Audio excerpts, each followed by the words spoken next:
Mr. Bhimani, we had an exclusive interview with N. Srinivasan, and he went on to say that we will look into this matter. Despite what the legal proceedings are, they will conduct their own probe, as BCCI has done on various occasions. But do you think that's possible, considering the man involved is the son-in-law of the current BCCI president, and he'd be the one who would appoint a disciplinary committee? All I'm saying is I'm absolutely flabbergasted. This whole issue is becoming like a comic opera, pure black humor. Today you have established whether or not Mr. Gurunath is guilty. He is in police custody. He is being interrogated for betting. His father-in-law is the Fevicol chair president of the Cricket Control Board. Any kind of decent person would say that on moral grounds I am leaving until the inquiry is over.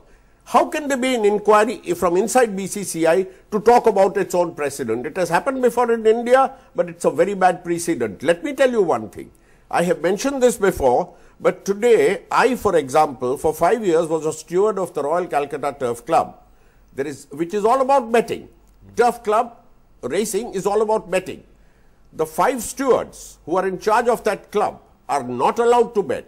Their son, their grandson, their son-in-law, no kid is allowed to bet. If they do, they are disqualified worldwide by the jockey club. They are thrown out of the club. They are warned off. And this is a thing that cannot happen. It is a good precedent for cricket also, that when you see a person who is so important at such a high position like Srinivasan, and his son-in-law is being questioned, do you know what can happen? Today, Gurunath has access to information, whatever they choose to call him. He has got an owner's pass. But the fact remains that whatever the problem, that man is got privy to a lot of information of the team condition, of injuries, of who's going to play, of who's not involved, of whom there are bad vibes with the captain or the coach. All these things are privileged information. If he gives this privileged information to Mr. Vindu Dara Singh, the odds are going to be totally affected. The odds today in the market, whether you like the fact that betting is there or not, there is thousands of crores of betting involved. It is influenced by information from inside, from people like Gurunath, and today Gurunath's father-in-law is sitting on top and he is going to cast judgment on him. I believe that there is absolutely no logic, there is no morality, no ethics, no protocol which can forgive this. Right, very interesting points he makes. I'll come to you, Krishnaswamy. Let's join the dots. We've been talking that it's a simple case of betting, but it clearly isn't because of the position that Gurunath found himself in. Absolutely. Let's join the dots. He was privy to information, inside information, and if he goes on to bet on a game, which you're not allowed to do even in countries where betting is legal, then that has grave consequences. It's absolute conflict of interest. Now, you're traveling with the team, you are in association with the team members, you have information from every possible source within the team, as Kishore just mentioned, players, coaches, trainers, owners, everybody. So obviously the moment you know, like for example, a couple of days ago, rather I'd say yesterday, when there was a match, people were still not sure whether Sachin Tendulkar would be able to play or not, because it wasn't clear whether his injury had actually healed or whether he was in a position to play or not. I mean, there's lots of questions like that, and suddenly somebody from inside says something very clearly, it's going to change everything.